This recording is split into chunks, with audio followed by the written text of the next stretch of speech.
parents, hi, Justine here from artbehavior.com, and we're looking at the ultimate toolkit for parents on how to help your child when they are worrying. Now this series, I'm really getting loads of questions on just how can I help my child. So it's looking at before your child is worrying, when they're in the moment of worrying, and afterwards, what are the 3 steps to do there. So first of all, in the beginning, when you can start to see the triggers start to form, so you can start to see when they're becoming uncomfortable or anxious, the first thing I ask you to check on is the environment. What environment are they in? Is it overstimulating? If you're in a public place, is it overstimulating? You know, what is going on? Because that might be a lot of pressure just being in a different environment or surrounded by different forms of noises that are overstimulating.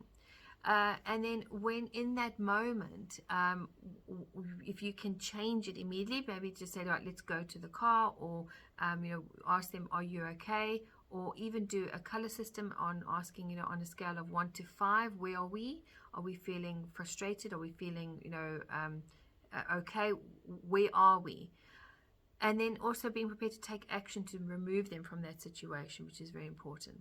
The other thing that you also can do both before and during, even while they're actually going through the down spiraling of the actual emotion and they're in that moment. I was given a great technique by one of my trainers, and it was to actually change your perception. So the first thing is you want to automatically jump in and save or protect your child and fix the situation. And what he said to me was actually you could match and connect with them physically, because when they're in that moment, they don't want to be told what to do. And if you can obviously get them to a safe place, or a place where you two can be together, that's great. But the one thing is actually to start, you can start pressing on your fingertips. And it's just a nice way to not feel like you're being singled out or that anybody can see you. And it's just doing this really quickly, slowly.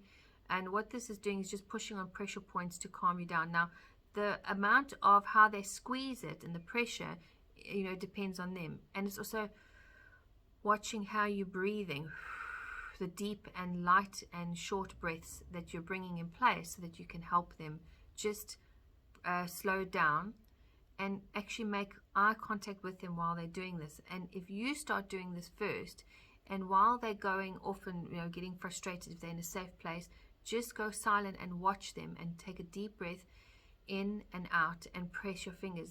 Because what happens is you start distracting them, and then they're going, oh, what are you doing? You're distracting. What's going on here? And then also what you want to make sure is you want to be around the colors blue and greens. So if you are wearing blue, if you can even have like something around you that's blue, or just something you can carry, it's a great way of just helping them just calm them down quickly. So it's a great technique to use there.